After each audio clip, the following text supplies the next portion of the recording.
नमस्कार दोस्तों, स्वागत है आपका आपके अपने YouTube channel exam Guru tips and tricks में। दोस्तों लगभग 2 दिन पहले मैंने एक वीडियो बनाया था एनटीपीसी परीक्षा के लिए क्या कट ऑफ हो सकती है। उस पर भी मैंने आप लोगों के कमेंट्स आए थे, उसी का रिस्पॉन्स देने के लिए मैंने वो वीडियो बनाया था।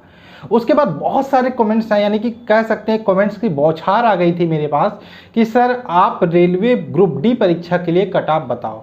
तो चलिए वीडियो को शुरू से अंत तक देखिएगा, जितने भी लोगों ने रेलवे ग्रुप डी का फॉर्म डाला है। और एक बात और, अगर जो आप रेलवे परीक्षा को लेकर सीरियस हो और कुछ करना चाहते हो और आप जॉब लेना चाहते हो तो जल्दी से चैनल को सब्सक्राइब कर लीजिए, क्योंकि बहुत सारी चीज़ें आपके लिए रेलवे एग्जाम्स को लेके मैं आगे लाने वाला हूं।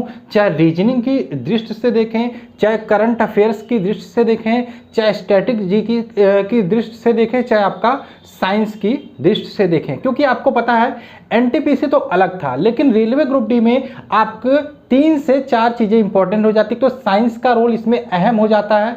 मैथ तो आपके एनटीपीसी में भी था, रीजनिंग का रोल इसमें सबसे अहम हो जाता है। साइंस, रीजनिंग, मैथ, अगर जो इन तीनों सब्जेक्ट को देखें तो आपके 80 क्वेश्चन यहीं बन जाते हैं। 20 क्वेश्चन आपका करंट अफेयर से बनता है और आपका जीके या जनरल अवेयरनेस से बनता है। तो अभी हम बात करेंगे ग्रुप डी में कितने प्रश्न आप करके आओ तो आपका सिलेक्शन पक्का हो जाएगा। तो बने रहिए हमारे साथ शुरू से अंत तक, वीडियो को स्किप मत करिएगा। और जो लोग अभी जुड़े हैं, पहली बार मुझे देख रहे हैं, चैनल को जल्दी से सब्सक्राइब कर लीजिए। ठीक है, चलिए हम बात कर लेते हैं। सबसे पहले हम क्या पैटर्न है एग्जाम का, इसको देख लेते हैं। जितनी वैकेंसी है 1,03,000, उसके 3 गुना बच्चों को पास किया जाएगा। किसके लिए? पीईटी यानी कि फिजिकल इफिशिएंसी टेस्ट के लिए। अब बात कर लेते हैं सिलेबस की। तो आपको पता है 30 नंबर रीजनिंग में आने हैं, 30 नंबर साइंस में आने हैं, 30 नंबर मैथ में आने हैं, 20 नंबर जिसमें ज़्यादा जो रहेगा क्वेश्चन वो करंट अफेयर्स के रहेगा। 10 से ज़्यादा क्वेश्चन करंट अफेयर्स के यहाँ तक रहने वाले हैं। अब इसमें बात करें, रीजनिंग को आपको टारगेट करना है। सबसे ज़्यादा टाइम आपको रीजनिंग पे देना है। और रीजनिंग में मैं आपसे 25 नंबर से कम नहीं मांगता, 25 तो आपको करके आना ही आना है। कैसे होगा पहले इसको देखो, किस हिसाब से आप कट ऑफ को पार कर सकते हो पहले इसको देखो, फिर मैं आपको बता दूंगा। 70 क्वेश्चन टोटल, देखो यही तो बात की बात हो गई। आपको 30 क्वेश्चन रीजनिंग को टारगेट करना है, जिसमें 25 आपको करना ही करना है। अब 25 कैसे करोगे? तो सबसे पहले कॉन्फिडेंस आपके अंदर बिल्ड करना पड़ेगा। तो कॉन्फिडेंस बिल्ड करने के लिए आप प्रीवियस ईयर्स का पेपर देख सकते हो रीजनिंग का। आप प्रीवियस ईयर्स का पेपर देखोगे, 30 क्वेश्चन उठा के अगर जो दे दिया जाए रीजनिंग का प्रीवियस ईयर्स के क्वेश्चन का, तो आसानी से आप 20-22 क्वेश्चन कर जाओगे।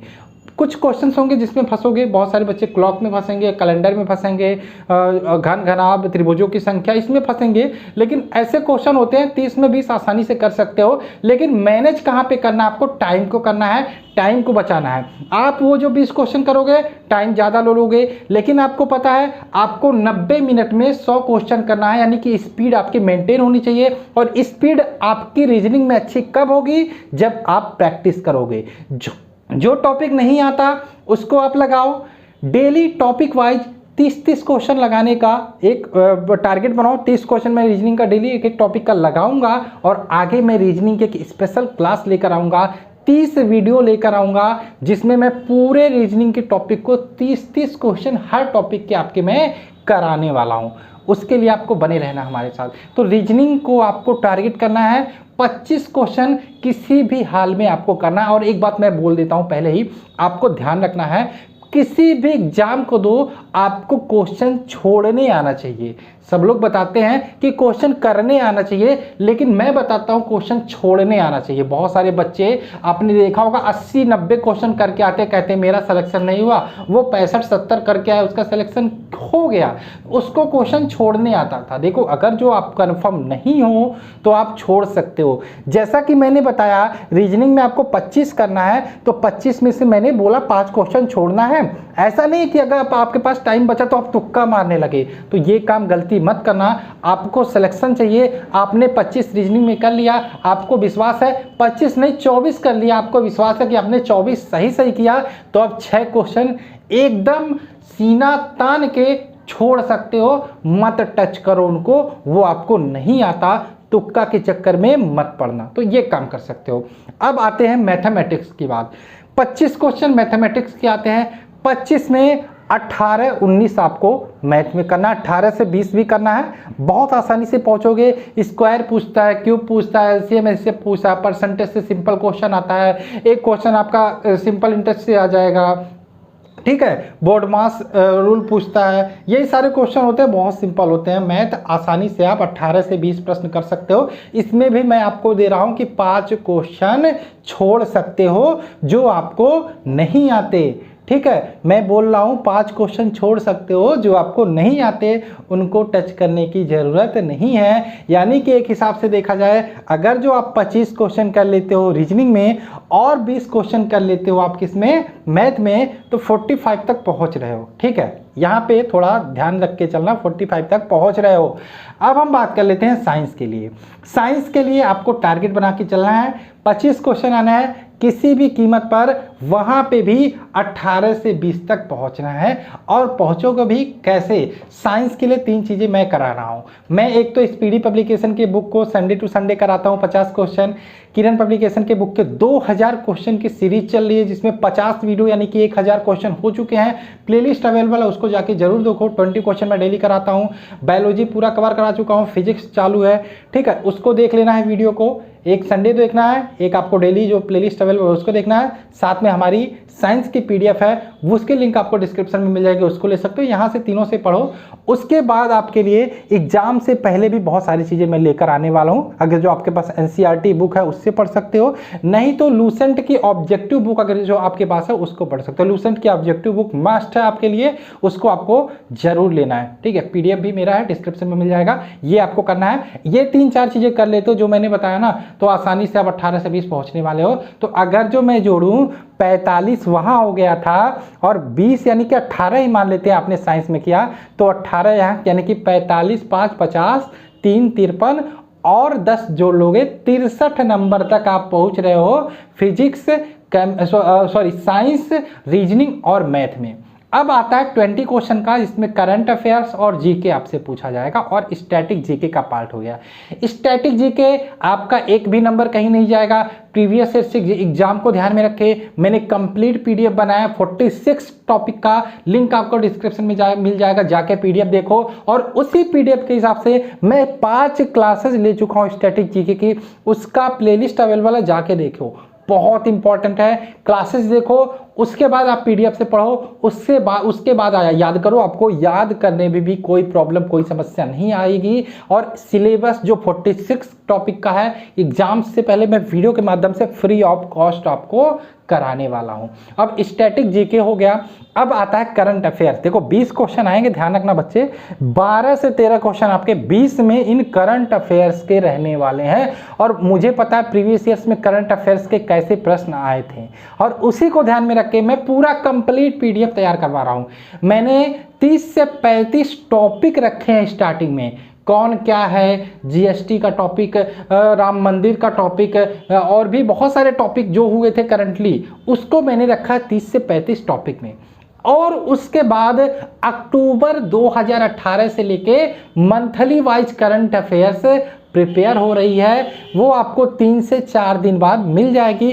कैसे मिलेगी? अगर जो आप हमारे साथ जुड़े रहोगे, अगर जो आप हमारे साथ बने रहोगे तो मिलेगी। इसलिए आप चैनल को सब्सक्राइब कर लो, बेल का आइकन क्लिक कर लो। जब भी करंट अफेयर्स बनता है मैं आपको बता दूंगा करंट अफेयर्स कैसे लेना है। और भरोसा रखो, उस करंट अफेयर्स से बाहर आपका एक भी क्वेश्चन नहीं जाएगा। मैंने बोला वो किया। अब आपने 63 क्वेश्चन तक पहुंचे थे साइंस में, रीजनिंग में, और आप किस में पहुंचे तो करंट अफेयर्स में, साइंस, रीजनिंग, मैथ में। अब आपको मैं देता हूं 20 क्वेश्चन जीके में आते हैं, आप मान लो 12 क्वेश्चन करते हो। मैं 15-20 नहीं बोलता, क्योंकि पता है मुझे जीके में बच्चे फंसते हैं। बहुत अच्छा पढ़ोगे तो 15 कर पाओगे, ठीक है। तो यहाँ पे मानता हूँ 12 क्वेश्चन करते हो, तो इस हिसाब से देखा जाए तो आप 75 क्वेश्चन अटेम्प्ट कर लेते हो बिना एक भी गलत किए। मैंने आपको ये भी बताया किस पोर्शन में नहीं आता प्रश्न तो छोड़ना है, छोड़ना कंपल्सरी है, ठीक है, कंपलसरी है, आता 100% तभी करो, इस बात का ध्यान रखना। अब आप 75 का क्रॉस करते हो, 75 क्वेश्चन, और जिस बच्चे ने ये 75 जो मैंने बताया इतना कर लिया, मैं यहाँ पे लिख के देता हूँ, किसी भी जोन से उसने फॉर्म भरा, कोई भी जोन, कोई फर्क नहीं पड़ता, उसका सिलेक्शन 100% हो जाएगा।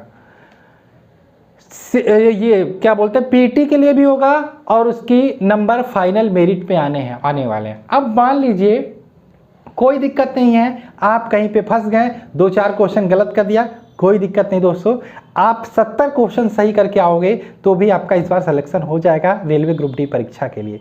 क्योंकि बहुत सारी चीज़ें, बहुत सारे पॉइंट्स को मैंने देखा, उसको फिर कभी बताएंगे कैसे आपका सिलेक्शन होगा। लेकिन अभी मेरे हिसाब से आपको कट ऑफ पे ध्यान न देके पढ़ाई पे अपने फोकस करना चाहिए और कोशिश करना चाहिए कि 70+ क्वेश्चन आप अटेम्प्ट करके आओ। तो मैं फिर से बताता हूँ, जो भी बच्चा, जो भी स्टूडेंट 70+ क्वेश्चन अटेम्प्ट करेगा रेलवे ग्रुप डी परीक्षा में, उसका सिलेक्शन पक्का है, उसकी ज्वाइनिंग पक्का है, वो इस बार सरकारी नौकरी लेकर रहेगा। तो इसका एक ही तरीका है, रेगुलरिटी बनाए रखो, पढ़ाई करते रहो, रीजनिंग में प्रैक्टिस करो, मैथ में प्रैक्टिस करो, साइंस को पढ़ते रहो। करंट अफेयर्स के लिए मैं पीडीएफ देने वाला हूँ, क्लासेस 3 क्लासेस मैंने करंट अफेयर्स की लगाई हैं, उसको आप देख लेना, उसके बाद अंदाज़ा लग जाएगा आपको पीडीएफ कैसा होने वाला, वो उसी पीडीएफ से मैंने क्लासेस लगाई हैं। तो आशा है आप, जो मैं कहना चाहता था, जो मैं आपको समझाना चाहता था, वो आपके समझ में आ गया होगा। अब आगे से आप मेहनत करोगे, और जैसा मैंने एनटीपीसी वाले वीडियो में बोला था कि बच्चे लोग, ये समय बहुत कीमती है, और जब कीमती समय होता है, जब आपको लगता है उसको इम्प्लीमेंट करने चाहिए, बहुत सारे प्रलोभन आ जाते हैं। जैसे आज के टाइम पे आईपीएल एक बहुत बड़ी समस्या होगी आपके लिए, तो एक बार सोचो दिमाग से आप। मैं ये नहीं कहता मत देखो, कोई आपकी फेवरेट टीम हो, उसका मैच आ रहा तो उसको देख सकते हो, लेकिन ये कहो डेली आईपीएल आ रहा, डेली आप 6 घंटे आईपीएल में वेस्ट करो, तो ये तो गलत होगा। ये तो अपने आप को धोखा दोगे, फैमिली को धोखा दोगे, माँ बाप को धोखा दोगे, अपने आने वाली ज़िंदगी को धोखा दोगे। तो इन सारे प्रलोभन से बचना, पढ़ाई कर लो यार, 3-4 महीने मेहनत से नौकरी मिल जाएगी। मैं सच बोलता हूँ, नौकरी मिल जाएगी, उसके बाद मज़े ही मज़े होंगे। तो चलो, इन सारी बातों के साथ वीडियो पसंद आओ, लाइक कर देना, शेयर कर देना, नए हो तो चैनल को सब्सक्राइब कर दे जाना। चलिए मिलते हैं नेक्स्ट वीडियो में। जय हिंद दोस्तों।